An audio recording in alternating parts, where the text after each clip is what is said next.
किस्म के फल होते हैं, ये ब्लू लिटमस को रेड कर देते हैं और ये दांतों को जंग लगाते हैं। इनके पानी में इनको हल किया जाए तो इनमें से करंट गुजर सकता है। ये तो ठहरी इनकी तबई खसूसियात, लेकिन आज हम इनकी केमिकल प्रॉपर्टीज़ यानी कि कीमियाई खसूसियात पढ़ने जा रहे हैं। सबसे पहले इसकी कीमियाई खसूसियात रिएक्शंस देखेंगे। इन कीमियाई खसूसियात में हम इनके केमिकल रिएक्शन देखेंगे। सबसे पहला रिएक्शन इनका मेटल्स के साथ है। एसिड जब किसी भी मेटल के साथ रिएक्ट करते हैं, यहाँ पर जिंक एक मेटल है,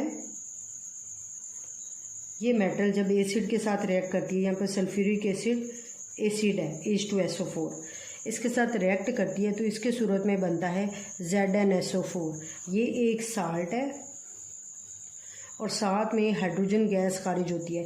ये जो एरो शो किया गया है ये इस बात की निशानदेही कि ये गैस है और ये बनने के बाद जो भी रिएक्शन मिक्सचर होगा